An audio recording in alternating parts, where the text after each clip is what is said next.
Stoichiometry and Limiting Reactant Lab, presented to you by Andrew Han, Kate Chun, and Ashka. Pre-lab questions. For the first pre-lab questions, the balanced chemical equation for the single replacement reactions of zinc and hydrochloric acid would be Zn and 2HCl yields H2 and ZnCl2. Then, given that we started with 5 grams of zinc, we need to multiply 5 grams of zinc by 1 mole of zinc over the molar mass of zinc, which is 65.38 grams, and then times that by 1 mole of H2 over 1 mole of zinc. This way, we get moles of H2, which is 0.0765. For the second pre-lab question, the balanced chemical equation for the yeast catalyzed decomposition of hydrogen peroxide to generate oxygen gas and water would be 2H2O2 yields O2 and 2H2O. Then we have to, under the conditions that we started with 15 grams of hydrogen peroxide, we have to multiply the 15 grams of H2O2 by 1 mole of H2O2 over 34 grams of H2O2, which is its molar mass. Then we have to times that by 1 mole of O2 over 2 moles of H2O2 to get the moles of O2.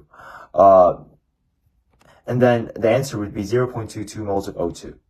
For the third and final pre-lab question, we have to write the balanced chemical equation for the reaction, which involves the reaction between sodium bicarbonate and acetic acid. Sodium bicarbonate is NaHCO3, and acetic acid is CH3COOH.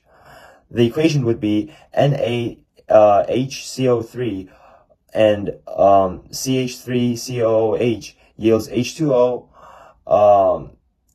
plus CO2 plus NaC2H3O2. Section 1. Basics of the lab investigation. In the basics of the lab investigation, we explored the concept of investigation, pre-lab hypothesis, links between AP chemistry concepts, new lab techniques, as well as equipment and safety precautions that we use during this lab. For the concept of investigation, we predicted and determined the limiting reactants, and then we explored the effects of the limiting reactants in the real-life settings, and we also determined the amount of sodium acetate produced by this reaction. This information links between to the AP chemistry concepts we learned, because before this, we learned how to calculate the limiting reactant on paper, but we never actually saw it in the real-life setting. This lab helped us to visualize and help us to bring our calculations and our mathematical knowledge into the real-life setting and back it up with evidence from this lab.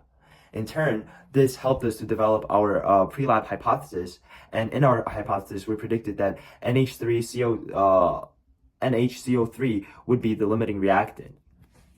There's some new lab techniques we used in this lab was predicting, determining, and observing the effects of limiting reactants in the reaction. Here on the next slide, we can see some equipment and materials we used during the lab, as well as some safety precautions and disposals we did. For the equipment, we use multiple beakers and trays, as well as graduated cylinders to measure out and hold our substances. Next up, we use stirring rods and pipettes to mix our mixtures. And we also used hot plate and scales to make sure our experiment was accurate and efficient. Some safety precautions we took was obviously wearing goggles and gloves in order to make sure we don't hurt ourselves during the lab. And we also make sure to dispose all the pipettes to avoid contamination between chemicals. And we cleaned equipment before and after the lab in order to make sure that our lab was accurate, and as well as for the classes after us, for them to have accurate labs. Section 2, the experiment. We began by labeling 4 100 milliliter beakers 1 through 4 for each trial, and then measuring and recording the mass of each of these beakers.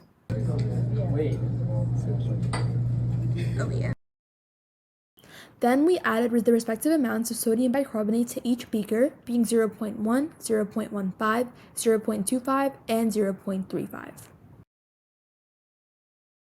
Then we added 20 milliliters of acetic acid to a graduated cylinder, poured this into beaker 1, and then repeated this for beakers 2, 3, and 4.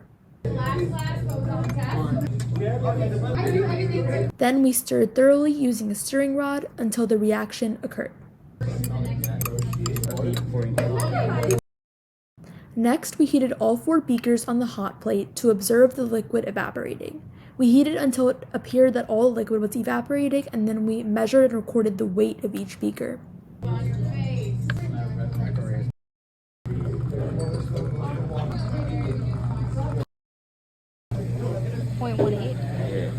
Then we went ahead and reheated for a second heating and recorded the new weight to ensure that all the liquid was evaporated. 4 hour data.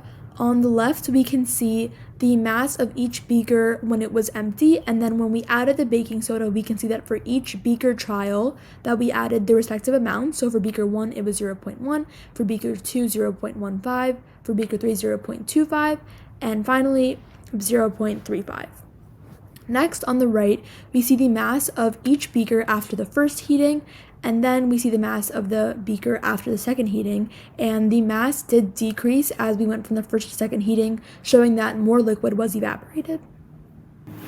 We didn't see any clear pattern or trend between the second heating across our 4 trials, because even though we did increase the amount of sodium bicarbonate going from beakers 1 through 4, there wasn't really a clear trend in the first or second heating. So we structured our methods the way that we did because by using different amounts of sodium bicarbonate, since we were calculating the limiting reactant, it's likely that as we move down the trials, since the amount of sodium bicarbonate is increasing but the amount of acetic acid is staying the same, the limiting reactant will shift from sodium bicarbonate to acetic acid. Also, we structured our methods with a second heating because that ensures for as accurate results as possible, as it ensures that as much liquid was evaporated as possible. Section 3, Conclusions. As for the results of our lab, our data concludes the varying masses of sodium acetate from trials 1 through 4. We recorded that trial 1 had 0.01 grams, trial 2 had 0.09 grams, trial 3 had 0.12 grams, and trial 4 had 0.24 grams of sodium acetate, as shown in the highlighted boxes in pink. We concluded this data by subtracting the mass of the beaker with the solution after the second heating to increase our accuracy and validity to the mass of the empty beaker as recorded earlier. To continue, our percent errors for each trials were calculated in the formula of the actual, aka our experimental data, minus the accepted value over the accepted/theoretical value times 100.